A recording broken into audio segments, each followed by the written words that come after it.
जय श्री राम। राधे राधे। स्वागत है आप सबका। आज गीता जन्मोत्सव पर आप सबको ढेरों सारी बधाई और शुभकामनाएं। मित्रों, आज विषय जो है श्रीमद् भागवत गीता नहीं है। आज का विषय है बांग्लादेश में हिंदुओं का हो रहे नरसंहार कैसे रोका जाए। भागवत गीता पढ़ो, भागवत गीता पढ़ना चाहिए। और वही भागवत गीता हमें महाभारत करना सिखाता है। क्या श्रीमद् भागवत गीता पढ़ने के बाद एक बार फिर से महाभारत होना चाहिए बांग्लादेश में? आप लोग ने ये वीडियो देख रहे हैं, ये कल का वीडियो है। जहां पर मैं रहता हूं, जहां पर मेरा कर्म क्षेत्र है, कर्मभूमि में विशाल यात्रा का आयोजन किया गया बांग्लादेश के हिंदुओं के समर्थन में। और बांग्लादेश सरकार को चेतावनी दिया गया कि सुधर जाओ। हम वसुदेव कुटुंबकम की बात करते हैं, परंतु यदि कोई हमारा हक छीने तो हम महाभारत भी कर सकते हैं। अगर कोई हमारे साथ अधर्म करे तो हम उसको बर्दाश्त नहीं करेंगे। हमने समाज को ये सिखाया है अहिंसा परमो धर्मस्य, परंतु हमने धर्म हिंसा तथ्य च के मार्ग को भी नहीं भूला है। उस विरोध यात्रा प्रदर्शन में मैं भी सम्मिलित हुआ। ये मैं अपना अहो सौभाग्य समझता हूं कि ईश्वर ने मुझे उस कार्य हेतु चुना। और सच में धर्म कार्य में जो सम्मिलित हो जाते हैं ना, उन्हें खुद पर गर्व होना चाहिए, क्योंकि धरती तो सनातनियों से भरी पड़ी है। आज सनातनियों की जनसंख्या जो है लगभग 125 करोड़ से अधिक है, परंतु आपको ही क्यों अवसर मिल रहा है? आपको ही क्यों चुना जा रहा है? क्योंकि आप उस योग्य हैं। ईश्वर आपको उस योग्य समझ रहा है। तो आप क्यों अपने आप को निर्बल समझ रहे हैं? आप क्यों अपने आप को कमजोर समझ रहे हैं? आपको तो स्वयं को भाग्य के किरदार से भी अधिक भाग्यशाली समझना चाहिए कि आपके सामने अवसर है। आप एक नया स्वर्णिम इतिहास रच सकते हैं। बता दो इन जिहादियों को, बता दो बाबर के पिल्लों को कि हम डरते नहीं बम्बों से, विस्फोटक जलपोतों से। हम डरते हैं ताशकंद शिमला जैसे समझौतों से। सियार भेड़िए से डर सकती, सिंहों की औलाद नहीं। भारत वंश के इस पानी की है उनको पहचान नहीं।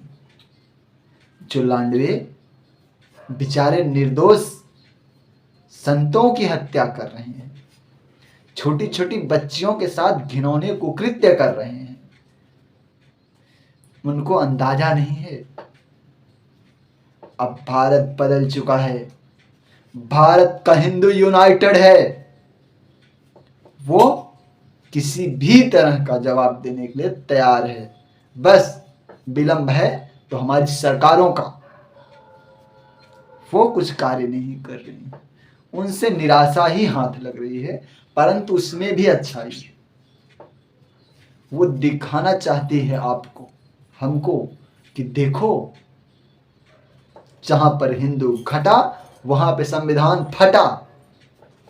जो माइनॉरिटीज के नाम पर अत्याचार करते हैं और कहते हैं कि हिंदू तो बहुसंख्यक है, तो भैया बहुसंख्यक होना हमारी कोई गलती है क्या?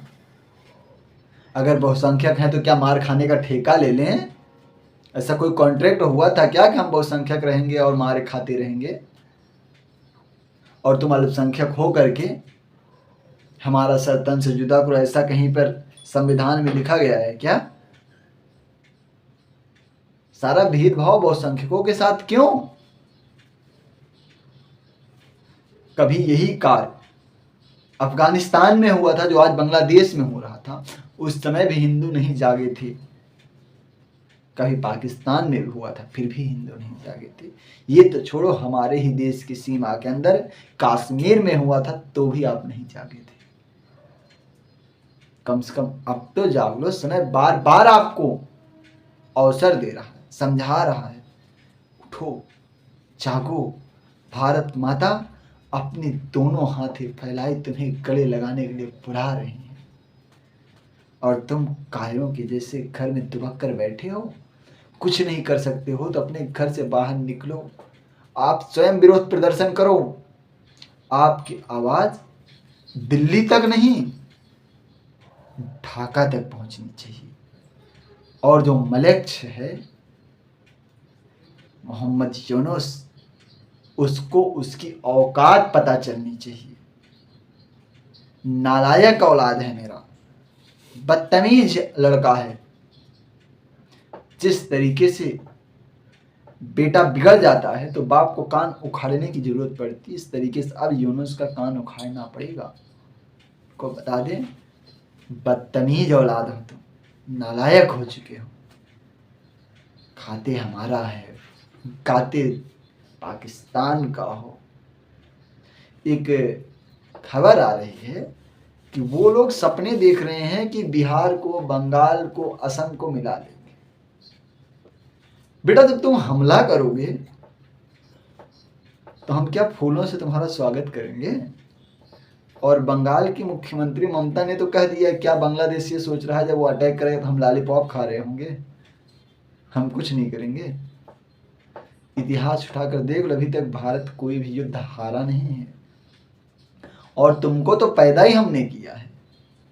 जब सोचो तुमको पैदा कर सकते हैं, तुमको बना सकते हैं, तो तुमको मसलने में कितना टाइम जाएगा रे? हमें अपने सेना के शौर्य पराक्रम पर कोई संदेह नहीं है, बिल्कुल नहीं।